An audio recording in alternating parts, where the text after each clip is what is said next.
Hey everybody, it's me, Mike V with Quizzed Learning, working on another poker hand analysis here. And I want to take this time to talk also about where I am at as a poker player and thinking about where I'm at.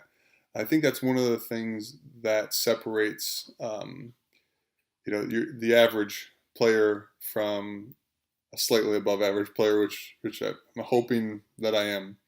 And I think I am based on um, results from some of the tournaments that I'm playing in. I'm by no means good. We'll say decent, which is better than not decent. Uh, Ran through a pretty ridiculous stretch of bad cards over the past few months, um, to the point where I've estimated it's probably been about 1,500 hands and have not had ace ace. Now, I'm not going to complain because what happened last night against ace ace, but I wanted to talk about how I've approached playing with being card dead. It's a topic we all go through, and there's lots of YouTube videos on specific strategies. But I really started to focus on primarily my own patience, because there is no success in poker, especially tournament poker, without having patience, right? Skill, luck, patience. Those three things I think are fundamental, at least from my perspective. And here I want to talk about last night when I played in a 50-person turbo Uber stack. I think we started out with, I believe, 15,000 chips. It was a cheap buy-in, so you need to get a wide range of players. 10-minute blinds. Annie's after level 4. Pretty standard fare there, but the 10-minute blinds, right? So like me as somebody who has been dealing with dead cards, and when I mean dead, I mean like dead. My range, I'll play lots of things, especially in position or try to make moves and do things, but like dead as in 9-2 offsuit, 6-4 offsuit, Queen 4 offsuit. Like 4 was been a big second card for me when I'm getting dealt hands here. But anyway, I digress a little bit on that. But the patience factor is what I've really been focusing on. Now, I'm still paying attention to hands and everybody around me, what's going on. But really, my own discipline and patience is the only thing I can control at this point of the game. So last night in the tournament, first 2 hours, and again 10-minute blinds and a turbo doesn't lend itself to patience, which is even more challenging. It was probably, I think I played 2 hands in the first hour, and those were strictly because I got, was a big blind and then priced in as a small blind with just a cheap, $100 chip call to limp. And it wasn't until probably into the second hour when I was finally dealt ace king of hearts. Now, sitting through that first 2 hours was really frustrating because there was four pairs of aces shown. There were pairs of kings shown all around me. It was just like, and I have this mentality, and it's a bad one, and I'm trying to break it, of, this thought, like, since it's been so long since I've had aces, that when I get them, they're just going to get cracked. Or when I'm going to get a hand and so of course, ace king, I get it at probably middle position, early middle position, can't remember specifically. The person to my right ends up raising. Probably standard, I think pretty much a standard raise. I had a standard 3-bet, and they shove all in. I call. It was for my chip. It was for my stack. 2 hours into the tournament, the first real hand I'd played, 2 hours 15 minutes give or take into the tournament, and he turns over aces. Luck. Patience. Remember I said patience. So I had patience and waited for a good hand. Luck. Luck played into this one as flush was turned on the river, heart flush, and I doubled up and probably was just then at that point, maybe just back to an average stack moving into, deeper into that second, third hour. Played really, really disciplined the rest of the way. Picked my spots again. Did not have aces, did not have kings, did not have queens, did not have jacks, did not have tens all night. I had a pair of nines that I won with. Really no suited connectors because I've had a habit of playing suited connectors too loosely, too often, but not even any of that to deal with last night. So I ended up at the final table in the money. This paid 7, and ended up at the final table of 8 people because they didn't know what they were doing with breaking down tables. With probably I was the short stack, if not short stack, second short stack. But again, patience and luck paid off. And I eventually was the second chip leader, where we got to this hand. Now, right before this hand, maybe 1 or 2, and I want to set this up, right? I'm playing really disciplined all night. Everybody saw 1 or 2 hands before this. You'll see villain 3 here. He was up there pretty good for a while, but then it kind of had some bad hits. But it was still, in the game for sure. And we had villain 2. And this is not this hand. This is the hand 1 or 2 before this. Villain 2 raised, and he'd been playing loose. I'd been with him since the very beginning, and it was playing really loose. And the Villain 3 shoved all in, and I had ace-queen offsuit. I folded ace-queen. Ace-queen, I think it was a good move. He turned over kings, so I felt like it was a pretty good play, but I wasn't willing to risk my tournament for ace-queen. Now, that said, here we are this hand. This hand, I'm under the gun, 6 people in, we're all in the money. Money, 7th, 6th, and 5th place money was junk. So I really wanted to try to at least get, 3rd place here, 4th place at the very least. You'll see that there was the one small stack there who had shown that he was willing to go all in. And I'm dealt a pair of 5s here under the gun. My question to you is, what's a good raise here? Or fold? What do you do in this situation? Now, with this many people with this hand, I can't do anything, even though it's under the gun, right? Should I limp?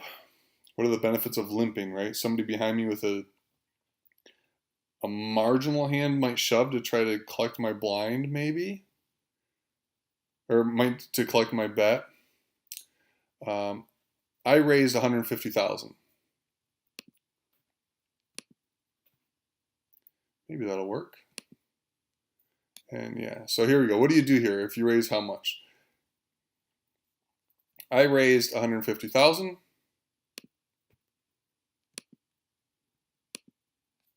Do I have to make the decision?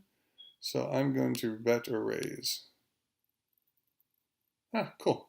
Now maybe this will work. Sorry, I'm still getting used to this poker poise interface here. Yep. So I raised $150,000. The chip leader folds. Person pretty much even with me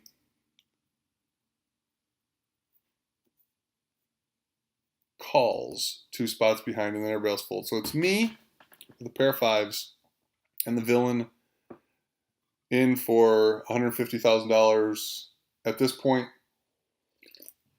in this round of betting for a $400,000 pot. Now, the board comes, oops, oops. The board comes Jack 3-3 rainbow. I'm going to take a step back here, because this is what I really want to look at in this hand. Can I actually do that? Poker Poise having some issues there. So let's pretend those cards don't exist here. We'll do this. Boop, boop, boop, boop. All right. So he calls me. The villain calls a pre-flop raise of 3 times, 3x, right? Okay, great. What does that person have? What do we put this person on, this player on right now? Do they have aces, kings, queens, or jacks? Or even tens? I'm going to say no, right? There's no way that they have aces, kings, queens, jacks, or even tens in this position without they would raise, re-raise. Ace face, ace king, ace queen, ace jack, ace 10.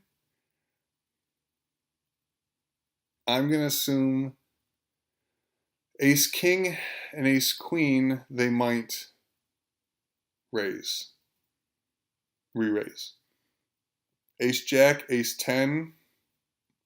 I don't know, again, I had been playing, this person didn't have much experience with me, I didn't have much experience with them, but it was enough to see that we were both playing good hand. We weren't trying to make any moves or do anything silly, get out of the line. So, and this is where I failed, because I didn't do this analysis last night, right? I was only playing my cards. I wasn't playing their cards. I'd done that pretty well throughout the night, but I got into this position here when it mattered the most, and I didn't have the discipline to think like this. That's why I'm doing it now. But if I think back, the potential for that person to have ace jack, ace 10, maybe any ace jack or less, maybe, probably for a call, and that's maybe, right? But I'm thinking at least ace queen or higher, they've got to re-raise. Ace jack and ace 10 would be iffy. So I can put them on ace jack, ace 10, any ace lower than that.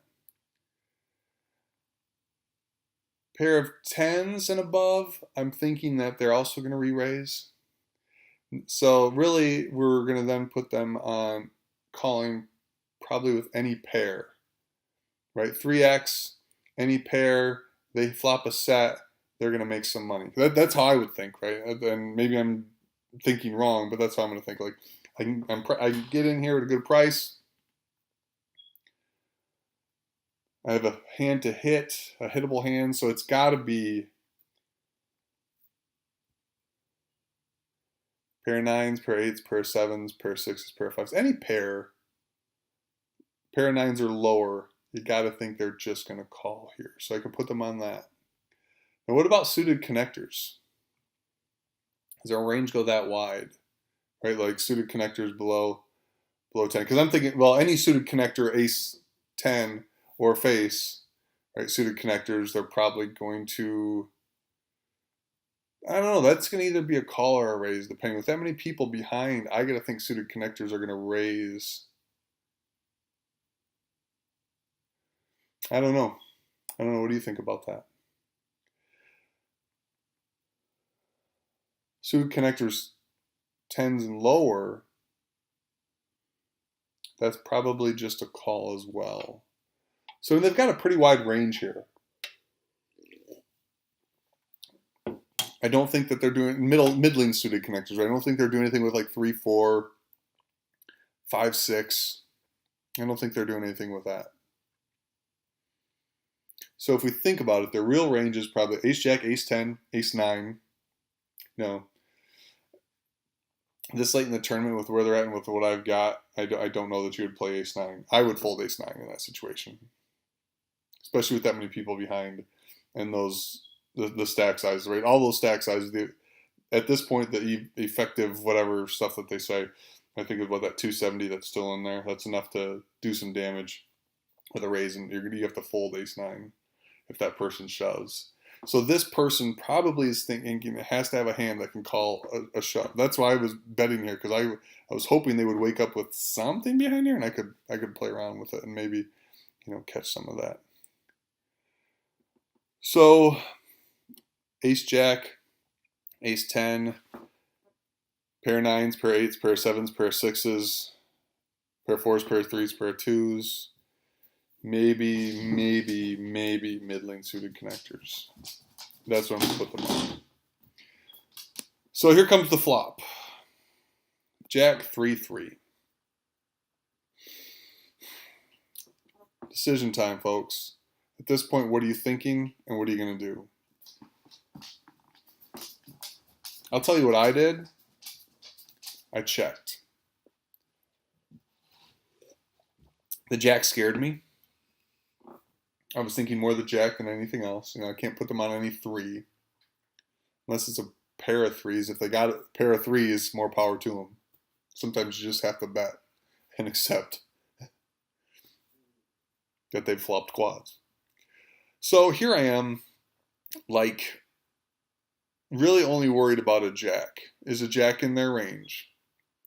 Ace jack, king jack, queen jack, jack 10, jack 9 suited, maybe jack 8 suited.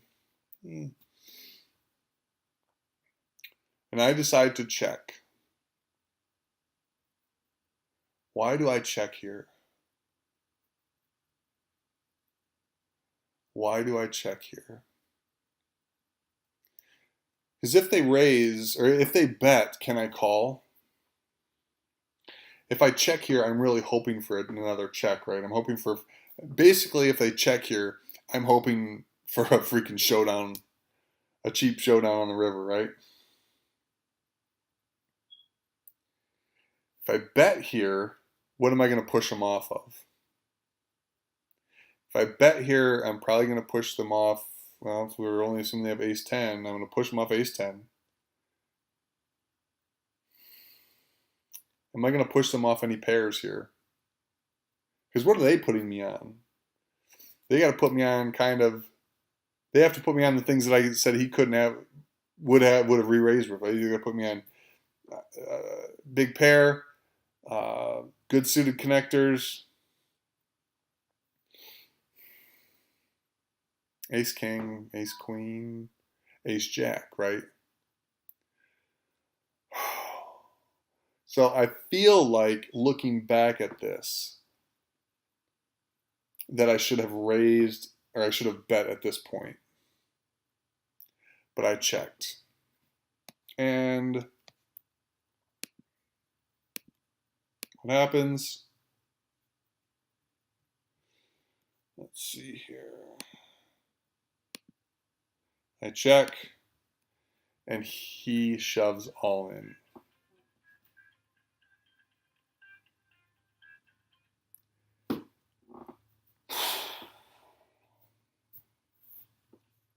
Repaint the scenario, right?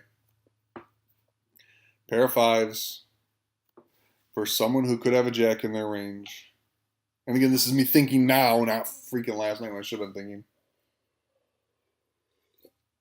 Really only a couple combos of having a jack in their range, right? Well, no, because like suited connector, yeah.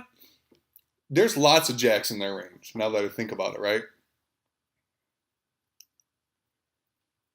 King jack wouldn't raise, but would call. And this is, on the flop. Or, I'm sorry, on the pre-flop. So yeah, I think there's a potential they have lots of jacks. And there's a potential that they have lots of pairs. But not a pair of threes and not a pair of fives. So twos and fours, 6, 7, 8s, and 9s. So this all-in bet,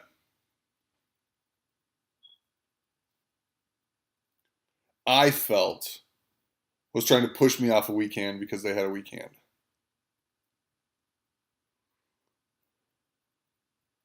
I think a jack here, I don't know, with this late in the tournament, right? Like sometimes you just want to get it all in because you got the best of it in the moment. And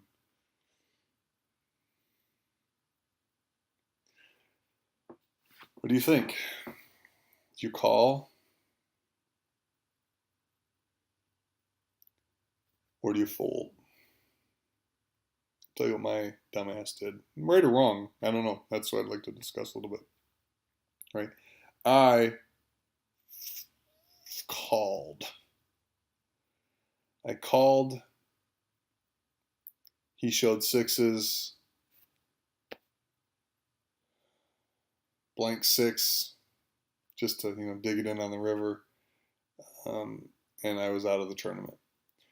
A tournament that I had been ridiculously patient with, ridiculously lucky with, had shown ample skill with in some of the moves and folds that I made. Like really, really, really never was at risk other than that ace king. And then when I first got to this table, it was a low chip stack. I think I got myself all in, with a good hand and good position. But here in this one single hand, this one single moment, I didn't use any skill. I didn't have any patience. And all that leads to a lack of discipline. And I didn't get lucky. Me getting lucky on the river with a 5 instead of a 6, right? That would have been lucky for me. So why did it break down here for me? Probably because I didn't think, right? Now after the fact, and again, I know once you see the cards, it's always harder to tell. But there's such a jack in his range. Such a jack in his range. And I got to think that a jack is going to bet. And he bet.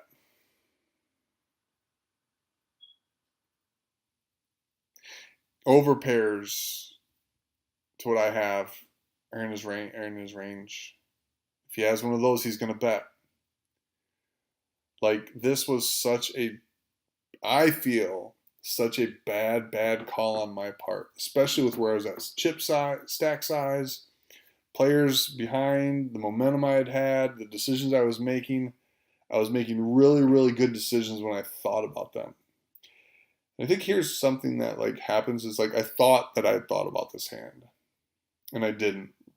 I didn't think through his range enough, and that's what really cost me. I think in the end, I thought I thought jack, but then I convinced myself that he didn't have a jack. That was probably a wrong decision.